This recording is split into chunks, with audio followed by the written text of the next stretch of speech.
Tu veux faire médecine et tu stresses déjà de ouf.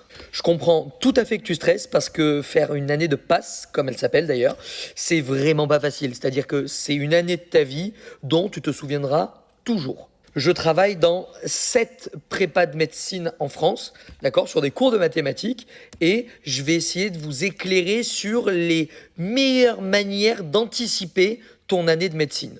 Déjà, faire médecine, c'est de se conditionner mentalement. Pendant une année, il va falloir que tu fournisses une charge de travail qui est totalement remarquable par rapport à ce que tu es habitué à faire au lycée. Après, les gens qui disent que médecine c'est compliqué, c'est dur. Alors en fait, ce qui est dur et ce qui est compliqué, c'est le rythme. C'est pas tellement les notions. C'est-à-dire que on va vous demander de courir 50 km, sauf qu'au lieu de courir 50 km en 2 ou 3 heures, on va vous demander de courir ces 50 km en une demi-heure. C'est une image qui résume bien la charge de travail qu'on va vous demander de faire dans votre première année de médecine.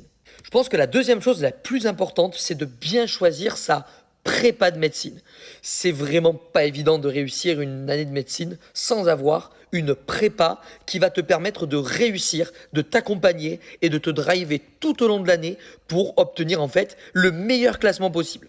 D'ailleurs, si tu as des questions sur les prépas de médecine, n'hésite pas à venir me voir pour que je puisse te donner encore plus de précision sur ce sujet-là.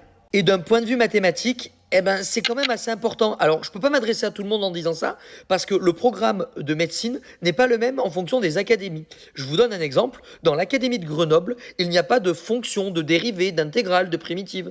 Alors qu'à Marseille, il y a un chapitre d'analyse en mathématiques, c'est-à-dire tout ce qui a trait à l'analyse des fonctions, leurs dérivées, etc., qui est présente dans les programmes de mathématiques et de passes. Mais en tout cas, vraiment un conseil, ne lâchez pas les maths. C'est-à-dire que même si vous ne prenez pas la spécialité maths en terminale, gardez au moins maths complémentaires sans laquelle vous allez vraiment galérer. Parce que même si vous êtes à Grenoble ou dans une ville où les mathématiques n'est pas une matière, on va dire, posée comme une UE d'enseignement, vous aurez en physique, en biophysique, en biomol, en biocell, des techniques de calcul et puis aussi des formules de mathématiques assez compliquées.